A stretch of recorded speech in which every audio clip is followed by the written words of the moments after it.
بسم اللہ الرحمن الرحیم۔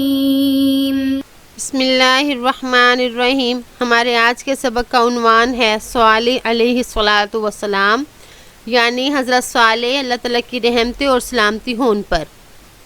اس سبق میں قوم سمود کی طرف حضرت صالح علیہ السلام کو مبعوث کیا گیا، اس سبق میں اس کے بارے میں بتایا جائے گا۔ وَأَرَادَ اللَّهُ أَنَّ يُرْسِلَ إِلَيْهِمْ رَسُولًا كَمَا أَرْسَلَ إِلَىٰ أُمَّةِ نُوحٍ وَأَرْسَلَ إِلَىٰ عَادٍ رَسُولًا۔ اللہ تعالیٰ نے ارادہ کیا کہ ان کی طرف ایک رسول بھیجیں، جیسا کہ بھیجا تھا نوح علیہ السلام کی امت کی طرف، اور جیسا کہ بھیجا تھا قوم عاد کی طرف ایک رسول۔ قوم سمود چونکہ ایسے گناہوں میں مبتلا ہو گئی تھی کہ انہیں ایک رسول کی ضرورت تھی جو انہیں ان گناہوں سے نکالے اور اللہ کی طرف لے کر جائے، درست راستہ دکھلائے۔ یہ بت پرستی کی طرف بھی مبتلا تھی، تو بت پرستی سے نکال کر توحید کی طرف لے جانا ایک رسول ہی کا کام تھا۔ تو اللہ تعالیٰ نے پھر ارادہ کیا کہ ان کی طرف ایک رسول بھیجیں۔ ان اللہ لا یرضی لعبادہ الکفر ان اللہ لا یحب الفساد فی الارض۔ بے شک اللہ تعالیٰ نہیں پسند کرتا اپنے بندوں کے لیے کفر کو، بے شک اللہ تعالیٰ نہیں پسند کرتا بگاڑ کو زمین میں۔ گناہوں کی وجہ سے زمین خراب ہو رہی تھی، زمین میں بگاڑ پیدا ہو رہا تھا اور لوگ کفر میں مبتلا تھے، اسی وجہ سے ان کی طرف رسول بھیجا گیا۔ وَكَانَ فِيهِمْ رَجُلٌ اسْمُهُ صَالِحٌ، اور ان میں ایک مرد تھا کہ اس کا نام صالح تھا۔ وُلِدَ فِي بَيْتٍ شَرِيفٍ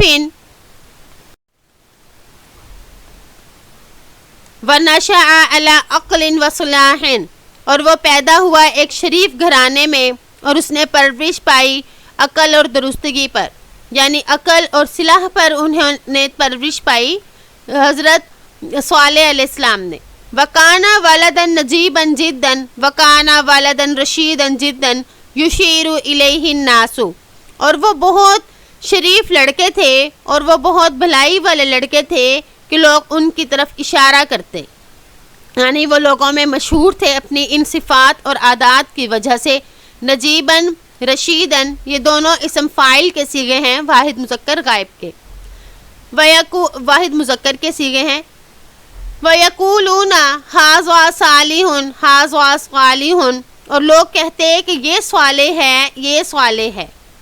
وَكَانَ لِلنَّاسِ فِيهِ رِجَاءٌ كَبِيرٌ يَقُولُونَ سَيَكُونُ لَهُ شَأْنٌ سَيَكُونُ لَهُ شَأْنٌ، لوگوں کو ان کے بارے میں بہت امیدیں تھیں، وہ کہتے تھے کہ عنقریب اس کی ایک شان ہوگی، عنقریب اس کی ایک شان ہوگی، یعنی صالح علیہ السلام کی عادات کی وجہ سے لوگوں کو یہ امیدیں تھی کہ عنقریب صالح علیہ السلام کا کوئی ایسا خاص رتبہ اور درجہ ہوگا کہ وہ عام لوگوں سے خاص ہوں گے۔ وَيَرَى النَّاسُ أَنَّ صَالِحًا يَكُونُ مِنْ أَشْرَافِهِمْ وَيَكُونُ مِنْ أَغْنِيَائِهِمْ، لوگوں کا خیال تھا کہ صالح علیہ السلام ان کے سرداروں میں سے ہوں گے اور وہ ان کے مالداروں میں سے ہوں گے۔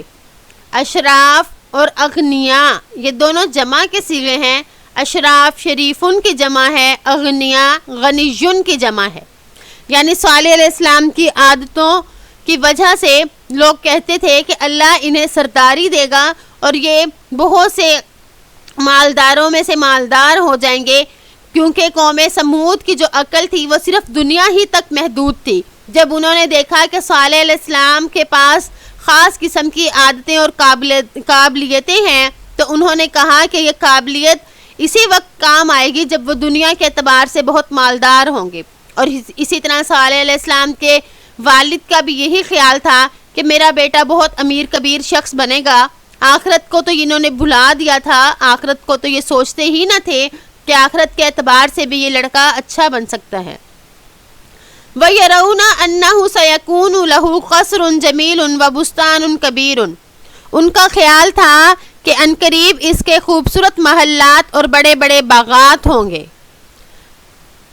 وَيَرَى أَبُوهُ أَنَّ ابْنَهُ يَكْسِبُ بِعَقْلِهِ مَالًا عَظِيمًا وَيَخْرُجُ فِي النَّاسِ، ان کے والد کا بھی خیال تھا کہ اس کا بیٹا اپنی عقل کی وجہ سے بہت زیادہ مال کمائے گا اور وہ لوگوں میں اس طرح سے نکلے گا یخرج علی فرس وراءہ الخدم فیسلم علیہ الناس ویقولون ھذا ابن فلان ھذا ابن فلان، اور وہ نکلے گا گھوڑے پر اور اس کے پیچھے نوکر چاکر ہوں گے، اسے لوگ سلام کریں گے اور کہیں گے یہ فلاں کا بیٹا ہے، یہ فلاں کا بیٹا ہے۔ وَكَمْ يَكُونُ سَرُورُهُ اذا سمع الناس، کس قدر انہیں خوشی ہوگی جب وہ لوگوں سے یہ کہتے ہوئے سنیں گے یقول انہ سعید جدا، کہ یہ بہت خوش نصیب ہے، ان ابنہ غنی جدا، کہ بے شک اس کا بیٹا بہت مالدار ہے۔ ولیکن اللہ اراد غیر ذالک، لیکن اللہ تعالیٰ نے اس کے علاوہ کا ارادہ کیا۔ ان اللہ اراد ان یشرفہ بالنبوۃ ویرسلہ الی قومہ لیخرجہم من الظلمات الی النور، لیکن اللہ تعالیٰ نے اس کے علاوہ کا ارادہ کیا کہ اللہ تعالیٰ نے چاہا کہ انہیں شرف بخشے نبوت کا اور بھیجے انہیں ان کی قوم کی طرف تاکہ وہ انہیں نکالے اندھیروں سے روشنی کی طرف۔ اللہ تعالیٰ نے نوح علیہ السلام کی ان اچھی عادتوں کی وجہ سے نوح علیہ السلام کے بارے میں ایک بہت اعلیٰ ارادہ کیا کہ اللہ تعالیٰ ان کو نبوت سے سرفراز فرمائے، اور جب نبوت سے سرفراز فرمائیں گے تو ان کے ذمہ کیا کام لگے گا کہ وہ اپنی قوم کی طرف جائیں، اپنی پوری قوم کو اندھیروں سے روشنی کی طرف آنے کی دعوت دیں۔ تو یہ بہت عظیم الشان کام تھا جو اللہ تعالیٰ نے ان کے ذمے لگایا اور انہیں نبوت سے سرفراز فرمایا۔ وَهَلْ فَوْقَ ذَلِكَ شَرَفٌ وَهَلْ فَوْقَ ذَلِكَ كَرَامَةٌ، کیا اس سے بھی اوپر کوئی شرف ہے، کیا اس سے بھی بڑھ کر کوئی کرامت ہے؟ یعنی اللہ تعالیٰ نے جو ان کو نبوت کی کرامت عطا فرمائی، کیا اس سے بڑھ کر کوئی عزت کوئی کرامت کی بات تھی؟ یقیناً نہیں ہے۔ تو اللہ تعالیٰ نے انہیں یہ عزت اور یہ کرامت عطا فرمائی۔ امید ہے کہ آپ کو آج کا سبق سمجھ آ گیا ہوگا۔ السلام علیکم ورحمۃ اللہ وبرکاتہ۔